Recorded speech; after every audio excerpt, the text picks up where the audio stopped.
Hello again, friends. We are still reading the Peterkin Papers by Lucretia P. Hale. We are on chapter 2, and then I will read chapter 3. Chapter 2, about Elizabeth's piano. Elizabeth Eliza had a present of a piano, and she was to take lessons of the postmaster's daughter. They decided to have the piano set across the window in the parlor, and the Carters brought it in and went away. After they had gone, the family all came in to look at the piano, but they found the Carters had placed it with its back turned towards the middle of the room, standing close against the window. How could Elizabeth Eliza open it?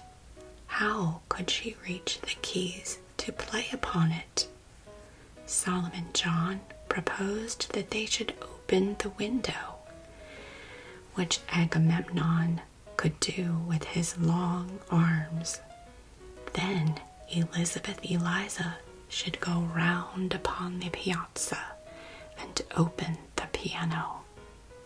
Then she could have her music stool on the piazza and play upon the piano there. So they tried this, and they all thought it was a very pretty sight to see Elizabeth Eliza playing on the piano while she sat on the piazza, with the honeysuckle vines behind her. It was very pleasant, too. Moonlit evenings. Mr. Peterkin liked to take a doze on his sofa in the room, but the rest of the family liked to sit on the piazza. So did Elizabeth Eliza, only she had to have her back to the moon. All this did very well through the summer, but when the fall came, Mr. Peterkin thought the air was too cold from the open window, and the family did not want to sit out on the piazza. Elizabeth Eliza practiced in the mornings with her cloak on, but she was obliged to give up her music in the evenings. The family shivered so. One day, while she was talking with the lady from Philadelphia, she spoke of this trouble. The lady from Philadelphia looked surprised, and then said, "But why don't you turn the piano round?" One of the little boys pertly said, "It's a square piano." But Elizabeth Eliza went home directly, and with the help of Agamemnon and Solomon John, turned the piano round. "Why did we not think of that before?" said Mrs. Peterkin. "What shall we do when the lady from Philadelphia goes home again?" Chapter 3. The Peterkins Try to Become Wise. They were sitting round the breakfast table and wondering what they should do, because the lady from Philadelphia had gone away. "If," said Mrs. Peterkin, "we could only be more wise as a family." How could they manage it? Agamemnon had been to college, and the children all went to school, but still as a family they were not wise. "It comes from books," said one of the family. "People who have a great many books are very wise." Then they counted up that there were very few books in the house, a few school books, and Mrs. Peterkin's cookbook were all thing, said Agamemnon. We want a library. We want a library, said Solomon John, and all of them exclaimed, We want a library. Let us think how we shall get one, said Mrs. Peterkin. I have observed that other people think a great deal of thinking. So they all sat and thought a great while. Then said Agamemnon, I will make a library. There are some boards in the woodshed, and I have a hammer and some nails, and perhaps we can borrow some hinges, and there we have our library. They were all very much pleased at the idea. That's the bookcase part, said Elizabeth Eliza. But where are the books? So they sat and thought a little while, when Solomon John exclaimed, I will make a book. They all looked at him in wonder. Yes, said Solomon John, books will make us wise, but first I must make a book. So they went into the parlor and sat down to make a book. But there was no ink. What should he do for ink? Elizabeth Eliza said she had heard that nutgalls and vinegar make very good ink. So they decided to make some. The little boys said they could find some nutgalls up in the woods.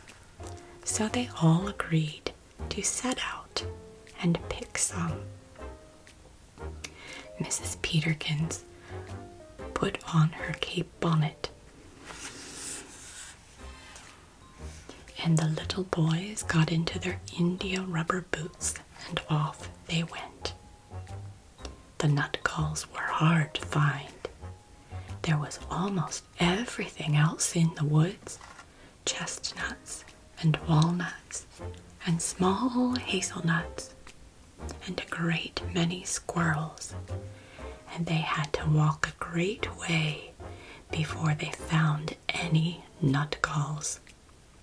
At last they came home with a large basket and 2 nutgalls in it. Then came the question of the vinegar. Mrs. Peterkin had used her very last on some beets they had the day before. Suppose we go and ask the minister's wife, said Elizabeth Eliza. So they all went to the minister's wife.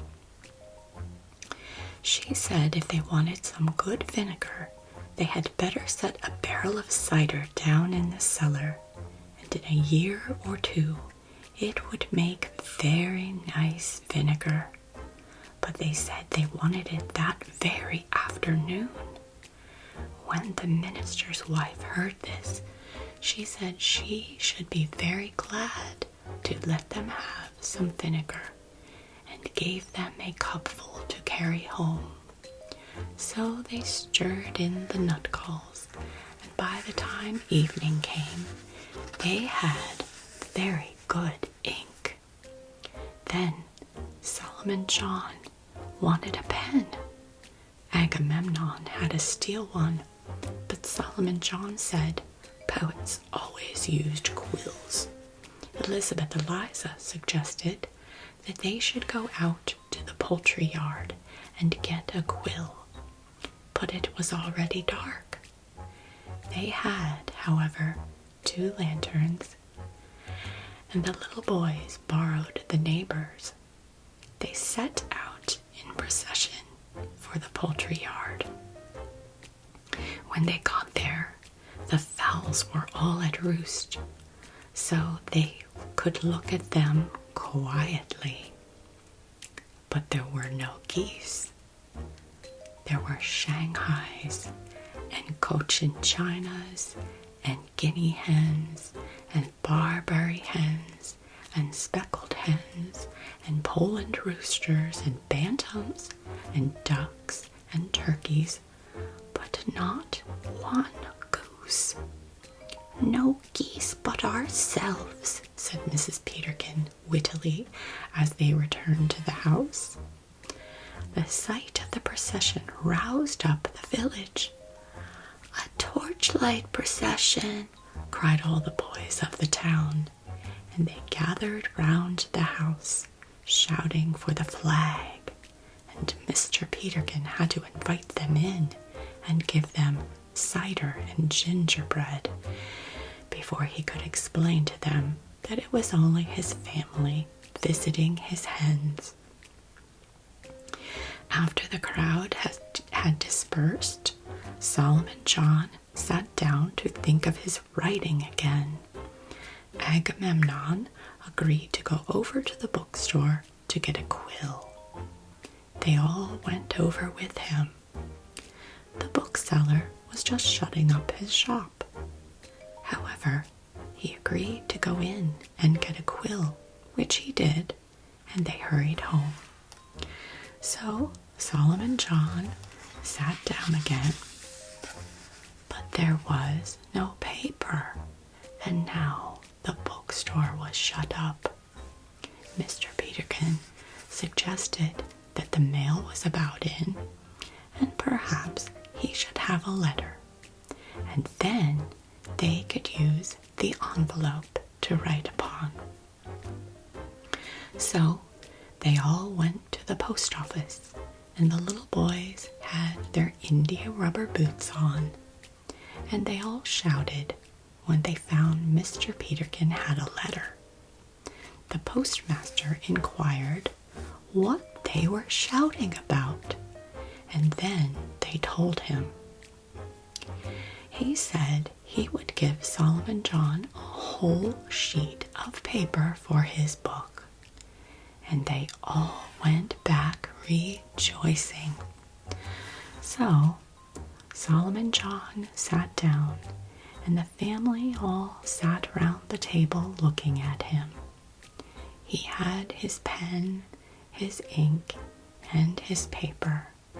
He dipped his pen into the ink and held it over the paper and thought a minute, and then said, "But I haven't got anything to say."